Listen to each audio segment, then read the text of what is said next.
It's always a privilege to introduce a great Democrat like Bill Walsh. I know many of you have known him for many, many years through various functions. Maybe it was through the State Democratic Party, but maybe you stayed in the Franklin Hotel when you were out in the Black Hills of South Dakota. One thing about Bill is that he cares deeply about the future of the party. And of course, that's what's at stake right now, is who is going to be the next state party chair. And Bill Walsh is one of the 3 people that so far have indicated that they wish to run for state party Democratic chair. Bill is crisscrossing the state right now, talking to many people, visiting with people, I think doing some media contacts, and working very hard at this. A small group of us met and talked with him this morning, and I know that he would be happy to follow up with anybody who wants to visit with him further. And we're very glad to have Bill Walsh here to make some comments about what he sees as the future of the party and his role in that. Thanks, Bill.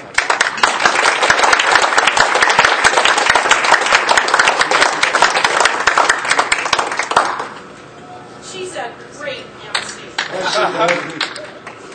Well, she was good in Mitchell, and she's good here in Sioux Falls, and I think so highly of her and Jim and all the things that Jim is doing now, and the agro-tourism conference yesterday, and it's so good to see people who have run for higher office who are still involved, and it would be great to work with Jack, because I know that he cares so deeply about this state, and I know that he wants to remain heavily involved in state politics, and even though he's 67, much older than I am, I called Jack up the next morning, and we were all up till like 1 or 2 in the morning, and I hit the road at 5:30 Wednesday morning, called him up, and said, you know, really the sad news was that he didn't get elected, and the good news is that Deb didn't have to go appear. But, my wife called me this morning. She is in Paris right now, an American in Paris, and she is so excited because she feels safe to come home. And, I think all of us are feeling that from the top down, from the nation on down. And I know Tuesday night in Deadwood and in Rapid City, the enthusiasm, I haven't seen that kind of enthusiasm since the Knipe years. And I must say congratulations to all of you who won, and I know how hard you all worked knocking on doors. And to those of you who didn't win, I know many of you lost by just a few votes. And in our case, out in Rapid City, many of the people only lost by 200 or 300 votes. It used to be 1,500, 2,000 votes. So we are here to stay, and I know that almost to a candidate that lost out there, they all plan to run 2 years from now. And so we need to hit the ground running and raising money so that those candidates have a better chance of winning. I want to thank especially all the volunteers. You know, you're the meat and potatoes of the Democratic Party, all the volunteers who stay steady to the wheel and really worked hard during this campaign. We're all going to need you 2 years from now, and we're all going to need you 4 years from now when we finally and will succeed on gaining that gubernatorial chair. 4 years from now, we just are going to do that. Hope Jack reconsiders his run again. He was a very credible candidate, had very credible issues.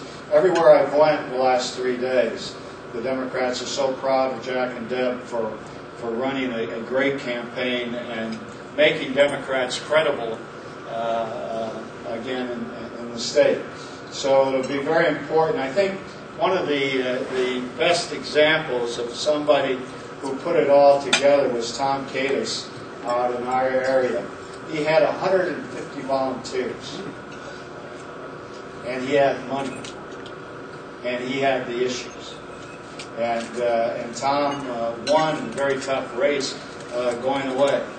Now, that doesn't mean that the other candidates The other candidates were just as good, just as dedicated, but perhaps didn't have the money, or perhaps didn't have the volunteers that Tom had. But that's all those areas that we want to improve on in the next 2 years and in the next 4 years.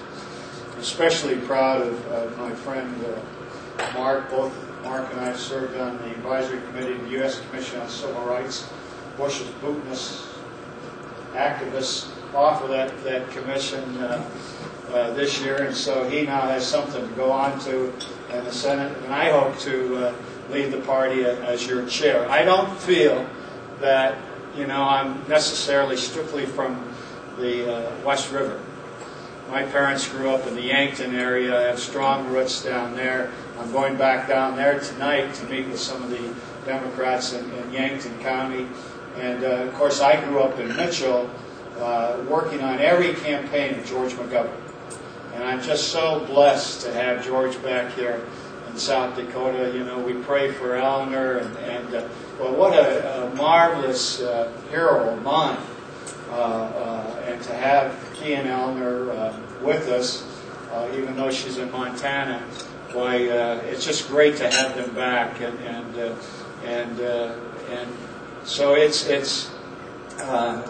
and I served in parishes in Sioux Falls, as you all know. I was the prison chaplain for several years here.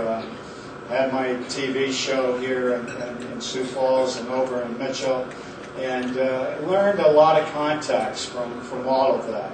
Have a lot of friends, and one of the things I think is so important now as we've gotten through this race is that we reach out to Democrats that perhaps were on the other side of the issue on some things, especially to all the hard-working right-to-lifers. We have to reach out and say, you are a member of this Democratic Party. And to all those people who have been divided over the railroad issue. I was up in Brookings last night with Bob Burns, who just led the fight to help get the railroad around Brookings. And, and in Huron the night before, all those Democrats want the railroad to go through. And then you get back out west, and my friends Dan O'Brien and Paul Jensen and Dwayne Lammers are all ranchers. They don't want the railroad to go through. So you have a great division of ideas within the state Democratic Party with that issue too. And so we have to recognize that we are a band of brothers, as so many of you have testified to this morning. We're in this because we love people and we love one another. I need this job like a hole in the head. I need this job like a hole in the head. But a group of people, when Judy decided to retire, came to me and said, would you run for that position? And I said, my main concern is that we win that governor's chair. That's the only way that I see effectively that the county people at the county level, that we will get them involved in the counties again, just as they were under the Knipe administration, because people want to be appointed to stuff. And they're not going to be appointed to stuff unless they're involved in the county operation and unless we have a Democratic government. And so I'm really, whether I get the chairmanship or not, my goal is to put together the team that's going to win that governor's chair 4 years from now. I'm not a candidate myself. But, 37 years ago, I was one of 7 people that put together Dick Knipe's campaign. And it was all volunteers, and we spent night after night putting together the issues, putting together the marketing, and I know what it takes. It doesn't take a lot of people. And 20 years ago this week, after we passed the lottery thing in the state of South Dakota, I called up my good friend Mike Chicano, and I said, Mike, let's bring gambling back to Deadwood. Out of which came the Deadwood You Bet Committee. Again, 7 people. 7 of us who went to work, who believed in each other and believed in our cause, and went to work across the state